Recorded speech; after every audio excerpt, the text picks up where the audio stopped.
Hello po sa inyong lahat mga kababayan, muli ito ang inyong lingkod, Coach International Master Roderick Nava. Ngayon naman ay tuloy naman natin ang second game nila dahil ito nga ay double round robin. So ngayon white naman si Lila Chess 0, black naman si Stockfish. Sa mga hindi pa nakakapanood ng Computer Chess Battles 1 to 25 ay makikita nyo po ang links sa description below. Okay, so ito baliktaran naman. Ang puti naman ay si Lila, nag E4. C5 naman dito si Stockfish, nag F4. Ayan, baliktaran ng opening, nag D5. Nag-knight F3, ganun pa rin. D takes E4, nag-knight G5, knight F6, bishop C4, nag-bishop G4. Ayan, tingnan naman natin kung paano ang defense ang gagawin dito ni Stockfish. Nag-queen takes G4, queen sacrifice pa rin. Knight takes G4, bishop takes F7 check, king D7, bishop E6 check, king C6, bishop takes knight, ito yung nakita natin kanina. Nag G6 din, yun nga lang, nag knight C3 dito si Lila. Yan ang novelty kasi kung inyo pong matatandaan, ang ginawa ni Stockfish kanina sa inanalyze natin, nag knight E6, tapos nag novelty si Lila, queen A5. Pero dito, novelty kaagad. Knight C3, then nag knight D7, tuloy lang si Stockfish sa pagdevelop. Nag knight E6, queen A5, aba medyo halos kahawig Nag D4, ayan, medyo agresibo dito si Lila.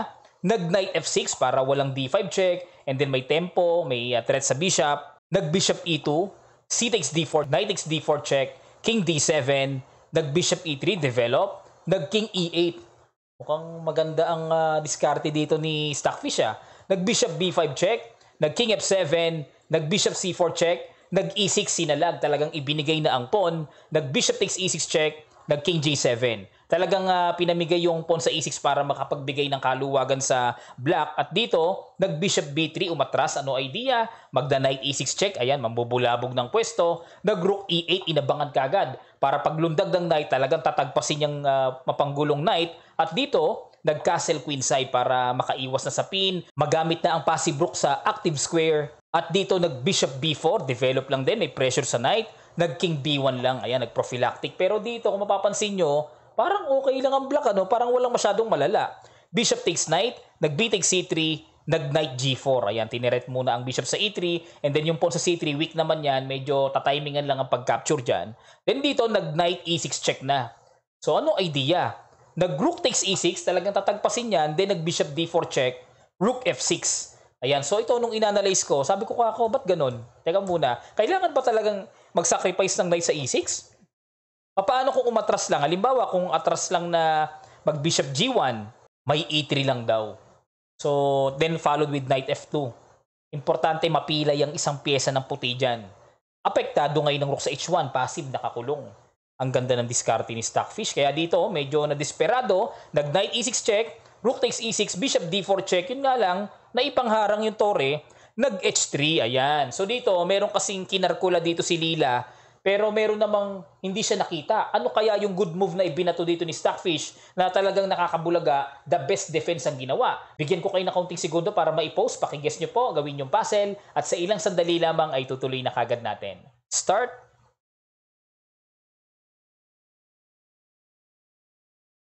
Maraming salamat, meron na palang ganito. Knight F2, good move! Obligado talagang mag-bishop takes F2. Kasi, dito kasi kung aatras, okay ang puti, may G4 Tapos mag-G5, nakapin pa rin naman. Di naman makalihis sa dark square kasi nga nagbabantay pa rin yung bishop sa light squares. Matindi. Ayan G4 then G5 na. Kaya dito, matindi ang ibinato. Knight F2, good move na paatras. Bishop takes F2, then rook D8. Ayun, ibang usapan na ito. Kasi kung babalik, tatagpasin na talaga ng tore yan para makabawas-bawas lang sa pressure na ibinibigay dito or binabato ng puti. Nag-rook takes D8, queen takes D8, nag-bishop D4, nag-pin, king H6, iwas na sa pin.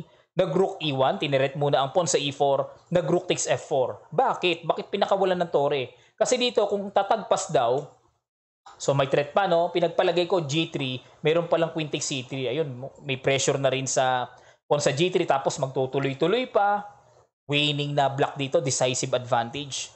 So dito, nag-rook E1, yun nga lang nakaligtas na naman ng tore, rook takes F4, nag-king B2, king H5. Galing dumipensa ni Stockfish Nag-G3, rook F3, rook takes E4, rook takes G3, nag-bishop E6, queen C7, ayun mga placing lang Nag-bishop F6, hoy, mamatyasin. Etong ginawa. Rook takes h3. Good move. Ang tindi ng rook takes h3. Oh. Best defense na naman. Siyempre, walang rook h4. Ang ginawa dito, nag-bishop g4 check. Pero unawain muna natin. Ano ba ang mangyayari kung tagpasin ang tore sa h3? Mayroon daw, queen b6 check. Ayun. Mababawasan. Importante mabawasan. Matanggal ang pagka-bishop pair.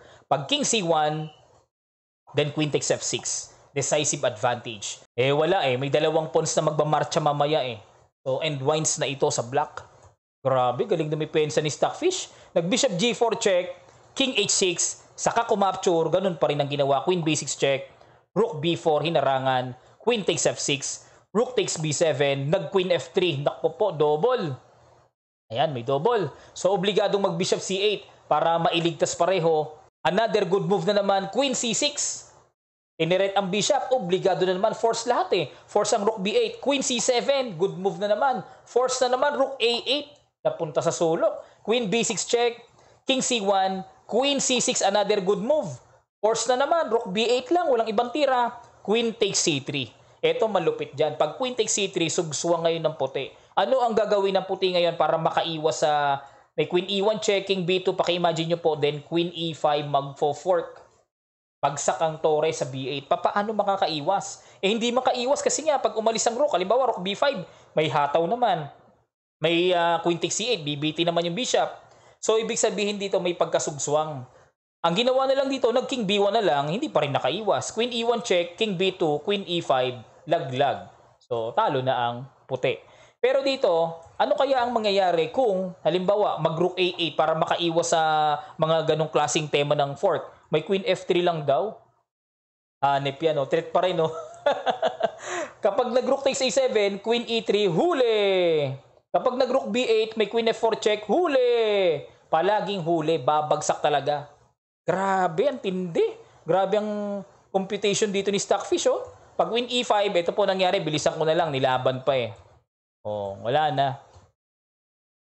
King c3, g1 queen, king d2, queen f2 check, king c1, queen e1, matchas.